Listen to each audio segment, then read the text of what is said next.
This video will go over the eQAPP changelog, which can help users quickly review eQAPP updates. For more information about eQAPPs, please refer to our eQAPP tutorials playlist, linked in the description. Go to Reports, Environmental Setup Reports, eQAPP changelog. Choose the desired project and methods. Choose the As Of date. Any changes made to the eQAPP since this date will be highlighted.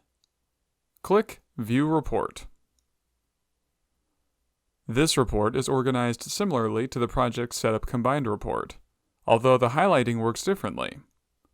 In this report, highlighting always indicates a change that occurred after the As Of date. Note that certain changes are only highlighted in one section of the report. For example, changes to the analysis method are only highlighted here in the Analysis Methods section.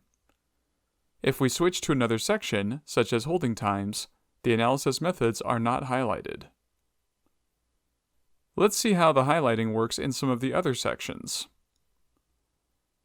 In the Qual Schemes section, the report highlights the entire row if any of the reject flags, control flags, or QC rules have been updated. In the Analyte List section, the report highlights any client Analyte IDs that have been added or changed. However, due to the structure of the underlying table, updates to the PQG, LOQ, LOD, and DL will also trigger analytes in this section to highlight. This is explained in the footnote. Note that deleted analytes are not shown on the changelog. However, you can view them by going to Reports, Environmental Setup Reports, Analyte Lists.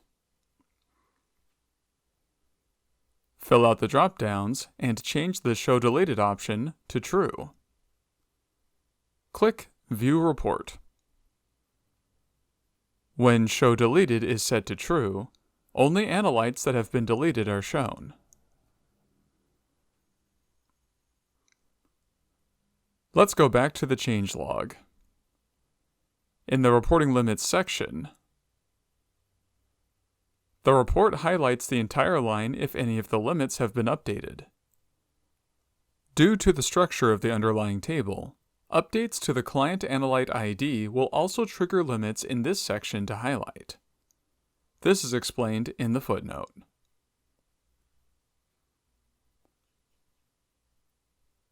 In the QC Criteria section,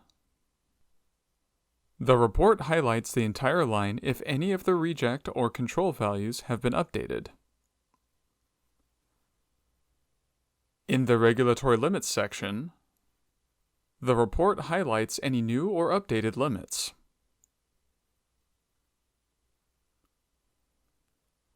All of our reports can be saved in various formats by clicking the floppy disk icon.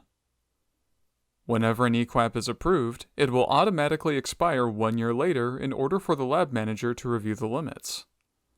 If the lab's limits no longer match the eQAPP, then the project may opt to update the eQAPP. When the contractor recertifies the eQAPP, the lab manager can easily verify the changes by choosing the Last Lab Acknowledged Date. Similarly, if a core chemist requests updates to the eQAPP, they can verify the changes by choosing the last uncertified date in the As Of dropdown.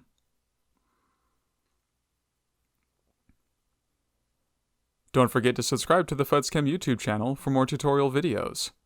All of the tutorials and playlists mentioned during this video are linked in the description below. Lastly, if you have questions or comments, feel free to contact us at fuds.support@synectics.net. Thank you.